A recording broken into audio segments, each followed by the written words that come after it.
everybody, and welcome back to my budget bride wedding series. So today I'm going to be showing you how I pretty much made all of the vases and decorative glassware as well as my centerpieces. So the first thing that I want to let you guys know is basically all of the glassware that I'm going to be using today is recycled. I've been saving any glassware that I get, including like spaghetti jars or pickle jars or anything like that. So I make sure to just wash it, and if the sticker has a hard time coming off, if you actually just soak this in like dish soap, a little bit of vinegar, and hot water for maybe 20 minutes, this actually will scrub right off. And then the other thing that I've been doing is I've been saving liquor bottles like this. So if you have a certain type of liquor bottle that has a cool design or something like that, I would definitely save it. We've been saving all of our Crown Royal bottles as well as any beer bottles or glass juice bottles. And what's really cool is that the technique that I'm using, even if the color is dark like this or has a pattern on it or something, you won't be able to see it. If you just soak this in that vinegar and soapy water, this paper on the beer comes right off also. I'm just gonna kind of give you guys an overview of what I did, and then I'm gonna insert some clips in here of us actually doing it. So the first thing that I did after I got the stickers off of all my jars was I just wiped over it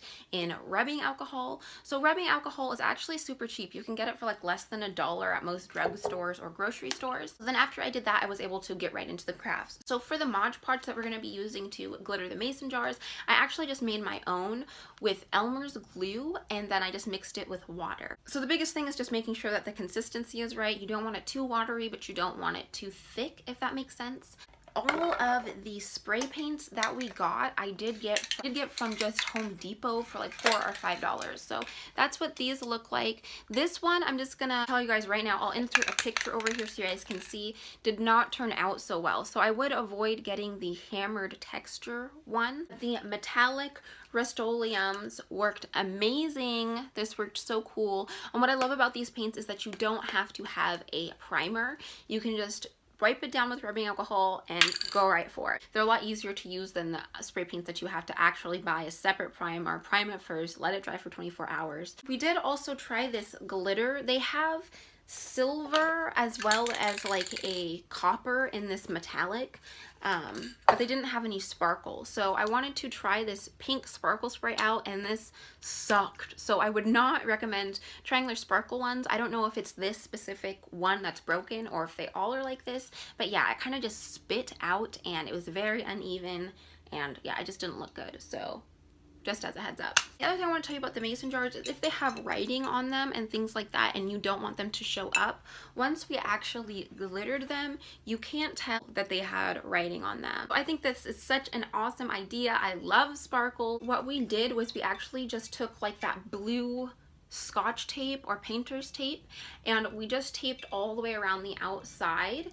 and made sure that it was a straight line on here. That's the most important thing. If you can't get the tape exactly straight, what I would recommend doing is just taking a razor blade and cutting the tape with the razor blade, and that way you don't have to take all this time trying to get the tape straight. You can just kind of stick the tape on, cut it, and it's perfect. So that's what I did. I stuck on the tape and then I gave it to my fiance, and he used his razor blade and just kind of cut around to make sure that they were all even.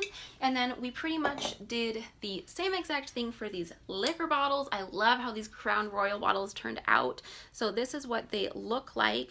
What I'm going to do is I'm actually going to put the table numbers on here. So we're also going to use these as our table numbers. Whoop whoop. Sorry, the reflection is so bad. They're so shiny. So yeah, we have smaller ones of these as well as bigger ones. And like I said, we just put Scotch tape on the middle part there so we can write in numbers. What I'm going to do is I'm just going to put some clips in here of us actually doing this so you guys can see how we did it. And yeah, let's just get right into it.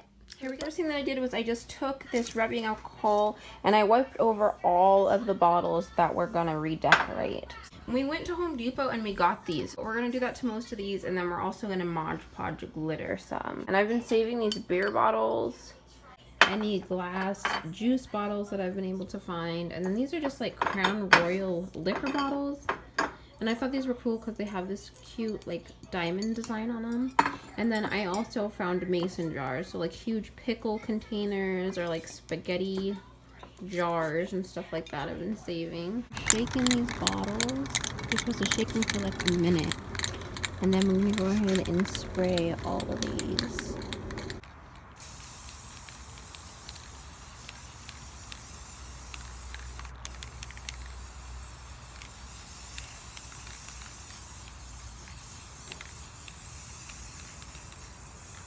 Okay, so we did this yesterday. It's been drying for about 12 hours.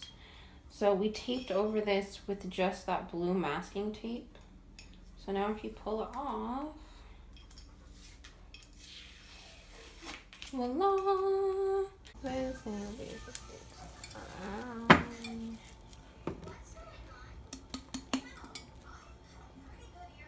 These are the mason jars that we sparkled yesterday with Mod Podge. There is writing behind here, so that's why we decided to sparkle these like this. And then we just use masking tape to kind of make it even on the top and the bottom. I'm gonna take his razor blade and just kind of cut around to make sure that there's a perfect line, because the glitter was kind of sticking to the tape and making the line uneven. If you don't have a razor blade, you could probably just use a knife. All right, so now that we've cut all the way around, he's gonna go ahead and just rip off the tape. And voila, perfect. We're gonna use these as flower vases for centerpieces probably. All right guys, I think this about does it for this DIY project. Don't forget to let me know what you guys thought of this craft. I definitely loved that we're able to kind of repurpose and reuse all of this awesome glass that normally you'd kind of be tossing out. I'll definitely have a ton more DIY projects as well as budget bride videos coming out super soon. And other really exciting news is we did just decide that we are officially going to Vegas for our bachelor co-ed party thing. We will be leaving in about 3 months. We're gonna go from August 17th to August 20th. So you guys don't want to miss out on that. I'll definitely be vlogging the whole thing for you guys. I've been to Vegas, I want to say like 2 or 3 times, but my fiance has never been, so I'm so excited to show him the ropes. Don't forget to click on that subscribe button if you guys aren't already subscribed to my channel. If you guys want to stay updated for whenever I post my new videos, you can always click on that bell button that's right next to the subscribe. Other than that, we'll see you in the next video, guys. Thanks so much for watching. Bye.